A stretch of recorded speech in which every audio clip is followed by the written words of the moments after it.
এবং এটা উদ্দেশ্য প্রণোদিতভাবে করা হচ্ছে।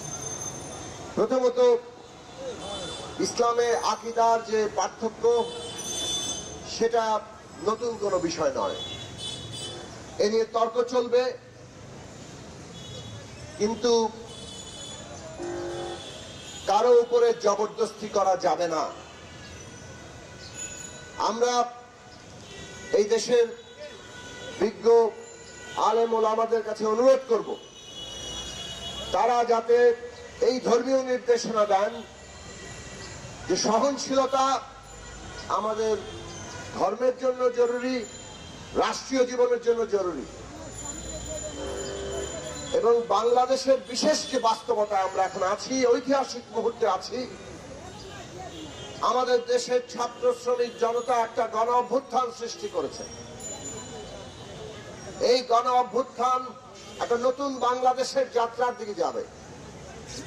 এই অভ্যুত্থান চায় এমন একটা বাংলাদেশ যেখানে প্রত্যেকটি মানুষ তিনি তার পরিচয়, তার রাজনৈতিক বিশ্বাস সবকিছু নিয়ে আমরা থাকব, এই বাংলাদেশ আমরা করতে চাই।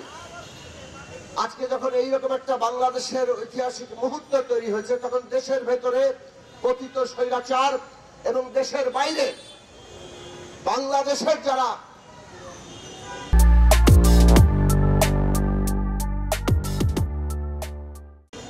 অস্তিত্বের বিরুদ্ধে দাঁড়াচ্ছে, তারা এই রকম অপতৎপরতা চালাচ্ছে।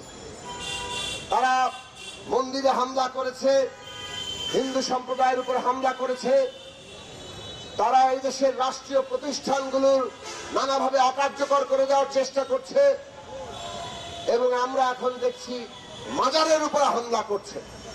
এবং এই সমস্ত হামলা বাংলাদেশে জনগণের যে অর্জন, সেই অর্জনটাকে নস্যাৎ করে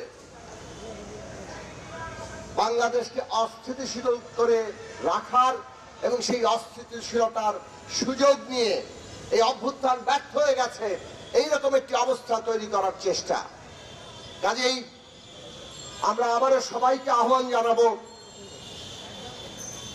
যে বাংলাদেশের অর্জনটাকে আমাদের রক্ষা করতে হবে। এই দেশে কোনো মত পথ ধর্মবিশ্বাস কোনো কিছুর উপরে কেউ জবরদস্তি কোনো আক্রমণ করতে পারবেন না। এবং আমরা সরকারের কাছে বলবো, প্রত্যেক প্রশাসনের লোককে জবাবদিহিতা করতে হবে। কেন মাজারে হামলা হলো, কারা মন্দিরে হামলা করলো, কোথায় ছিল প্রশাসন, কোথায় ছিল পুলিশ? আমরা দেখেছি বিগত ফ্যাসিস্ট হাসিনা সরকার, তাদের আমলে এইরকম যখন হামলা হয়েছে, হামলা প্রথমে হতে দেওয়া হয়, ভাঙচুর হয়ে যায়, দখল হয়ে যায়, তারপরে পুলিশ আসে, তারপর চলে সাম্প্রদায়িক হামলার বিরুদ্ধে ওই ফ্যাসিস্টদের রাজনীতি। এই সব বাংলাদেশে বহুদিন হয়েছে, একজন প্রশাসনের লোক কোনদিন জবাবদিহিতার আওতায় আসে নাই। আজকে অন্তর্বর্তী সরকারকে আমরা বলবো, এইটা প্রশাসনের গুরুত্বপূর্ণ দায়িত্ব যে বাংলাদেশের নাগরিকদের জানমালের হেফাজত করা, তাদের যে বিশ্বাস এবং জীবন চর্চা তার হেফাজত করা। সেইটা তারা যদি করতে ব্যর্থ হন, তাকে অবশ্যই জবাবদিহিতার আওতায় আনতে হবে।